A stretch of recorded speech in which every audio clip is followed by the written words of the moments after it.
de forma inesperada per burlar-se del noble i del prelat. L'espasa juganera, la cara enmascarada i un posat de fatxenda descarat.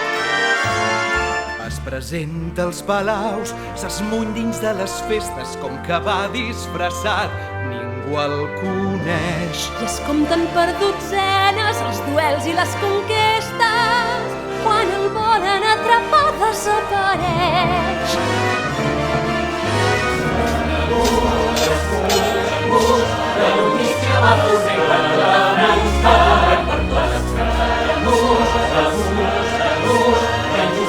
Finalment, ja n'estamos, un home a punt, perquè arriba Escaramús,